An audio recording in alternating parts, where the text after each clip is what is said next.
Hey guys, remember us? Yeah, first video in a few weeks here. This is Under the Arch Sports, back from the dead, apparently. I'm Eric Hobbs. And now David Woldingen. And yeah, we've got the breaking news here. What is this, Tuesday, that Olaf Mellberg is out, not even halfway through his first season as manager of St. Louis City SC. And we're going to talk about that. But first, please find us on Facebook, Instagram, X, Spotify, and of course, subscribe to the YouTube channel. All right, David. We talked about this maybe a month ago of are we sure this is the guy? And we agreed that there was no way they'd be this quick to pull the plug on Olaf Melberg. But here we are. Well, and there's a lot of things you can say about this, but quite frankly, that's two coaches now in under 2 years, if you will, that we just canned. There appears to be no real certain direction this club is going right now. And I mean, lots of questions have to be raised on Lutz Pfannenstiel, quite honestly, because he knew going in what he had in Olaf Melberg, and he knew his style, and he also knew that the roster that was put together was not meant for that style. So I don't know what he was thinking in this hire in the first place, but we'll just have to wait and see what happens from here on out. Yeah, that's there's a lot to unpack with this move. I think the first thing, yeah, with such a drastic shift, I know that you had a bunch of movement after Bradley Carnell was let go last year, a bunch of movement to overhaul the roster, the summer transfer window, and what have you.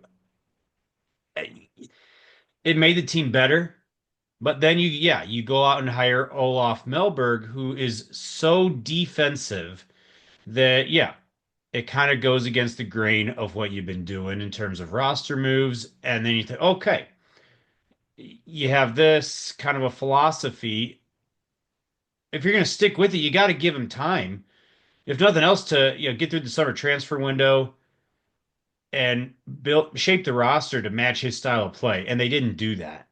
And to me, that suggests that the players did not have faith in Mellberg. And I think that was reflected in the play on the field, not just where they were just getting beat. They looked like they knew they were going to lose. They were waiting for something bad to happen. And when it did happen, it was like, well, there it is. And they were expecting to lose. Well, and you look back. At the professional level, to me, especially in the first year of a coach to have that happening, it suggests that they did not think Mellberg was going to be a winner for them. Well, and you can directly point to the Kansas game that really shows that effort there. They go up 2-0. Yep. All of a sudden, you give up one goal, and then 10 minutes later, you give up another one and end up tying. Like normally, it doesn't snowball that fast. Hmm. So point in case right there that they were struggling mentally. There were a lot of injuries under his training. I don't know if it's him specifically. He quoted saying that there's things they need to look at and change to improve. When Lutz hired him, Lutz specifically said he hired him because of his ability to adapt and change. But quite honestly, Olaf didn't show he was adapting and changing. He was running the same lineups out there, same formation, same style of play. When he knows his team is more of a pressing team, he made his subs real late, like way after he should have. There's just a lot there that he wasn't doing that maybe he was expected to, which is why they probably pulled the trigger. And really, to top it all off, the players had no faith in him. And you can even see it in the Colorado game, just the body language of the players. They just had no faith.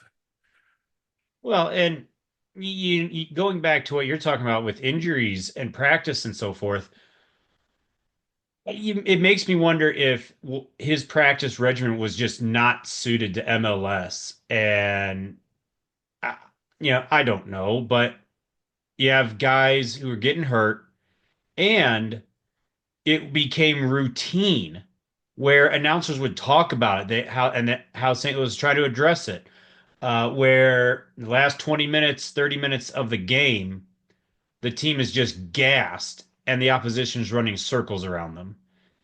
And it was like clockwork. So when it happens, that same problem happens time and time again.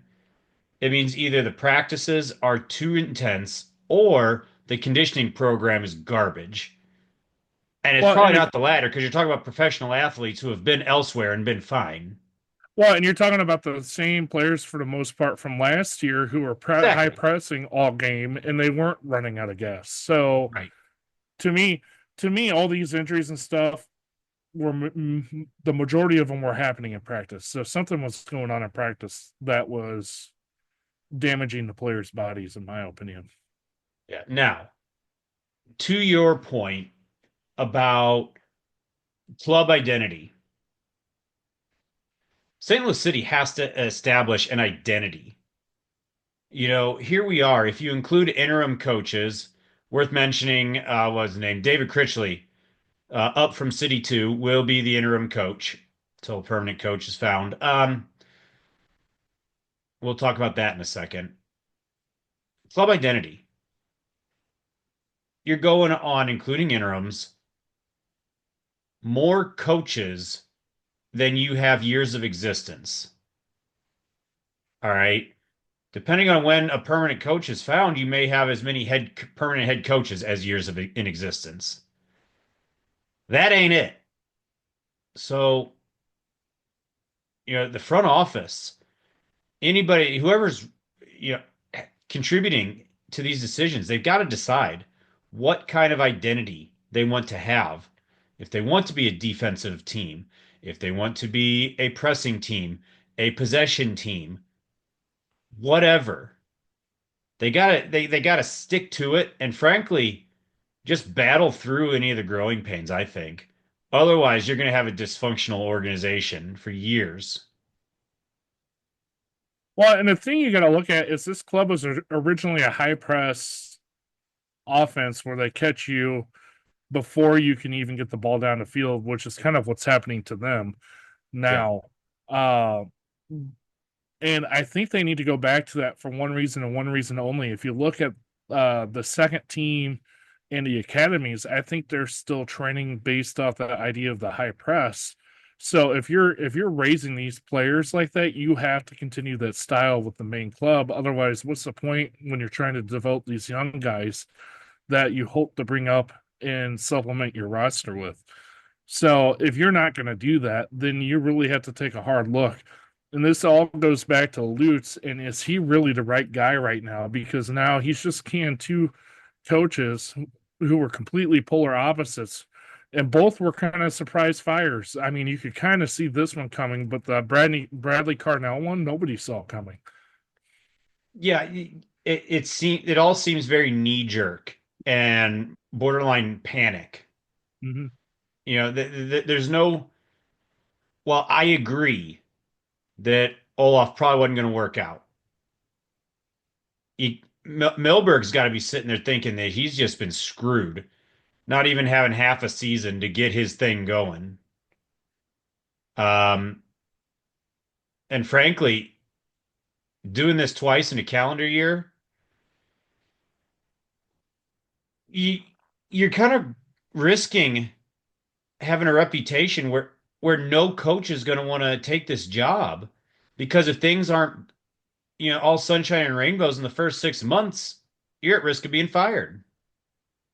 Well, and that's why I was thinking if you're firing Olaf, you almost have to fire Lutz too, because at this point, with him making all the decisions, you set a precedent now, two coaches in 2 years. You can't do that. You're not going to have an easy time getting a coach who will want to come coach for you. Yeah, I definitely think this goes above the manager level, and there's some level of front office just Ineptitude. disorganization, Yeah. ineptitude, dysfunction. There's problems. Now, David Critchley takes over as the interim coach. And well, we'll see. Right now, City 2, where he's coming from, they're a point out of first place in the MLS Next Pro standings. 20 points, 21. I believe two teams are tied for first at 21 points, 6 wins, a draw, and 4 losses. So, you, you know, they're close. They're at near the top of the standings. So, will we see a style of play shift? I think by default you're going to have to. You got to do something to get more goals. Frankly, if the other team scores two, it's over. Well, You and you know, just gotta play.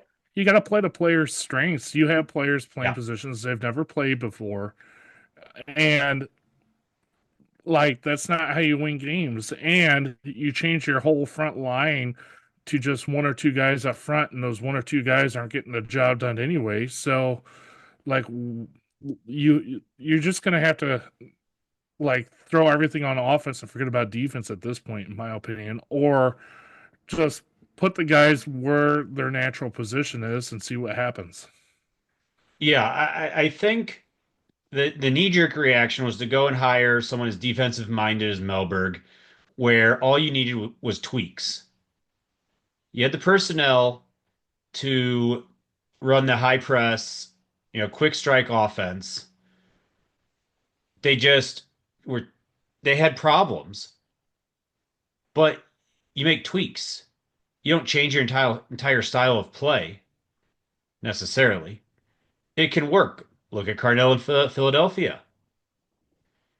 It's been working there. So you tweak as needed. Maybe you make a move or two in the summer transfer window. Maybe you shift just something with your defense. I don't know. But yeah, this is good. This is an interesting time for the club, the entire franchise, really. Well, and there's going to Trying be to a lot of establish an identity besides being an absolute hot mess. let's not forget there's going to be a lot of flux with this roster in the summer transfer window coming up, Oh, there's no and telling now. well, now in the winter too. No, I really think there is because you have I want to say it's 7 or 8 guys whose contracts are up this year or on options. And the club is going to have to make decisions to replace, resign, or hire, including Klaus and Berkey. Klaus and Berkey are both in their contract year. Yeah, Klaus is your designated player, and I believe Berkey is too. he is. Yep. So they're gonna have to figure that out. And quite honestly, we don't have a true designated player like a lot of other MLS clubs do. So they're gonna need to go out, in my opinion, and actually get someone probably on offense who can score some goals. Just because that's what's needed. Um, and it's And worth all, noting, all this is made more complicated by the fact that without a coach, you don't have an identity to point to say, we need this kind of guy. right? This is somebody who doesn't fit the mold, so we need to replace him. Oh, You're right now, this club is aimless. and if you want to get even more to the ineptitude of the front office, the person taking over team two is Hackworth, who was the interim coach from last year. They're not going to throw him as an interim again because they already passed him up for the coaching job. So now you have him on the team two as a team two interim coach until all this gets sorted out. So, I mean, at this point, in my opinion, they need to take a real hard look at Lutz and see if he's the one who needs to be running this club anymore. Yeah, no argument here. Uh, well, guys, I don't know. Yeah, you had about 2/3 of one awesome season to start this thing off, and ever since it's been a mess. But hey, we're still here, we're still watching, so we'll see. That next game is going to be real interesting to see what they do for sure, though. Mhm. So, anyway, we'll keep you guys updated with all things St. Louis City as they happen. Until then, stay tuned and thank you guys for watching Under the Earth Sports.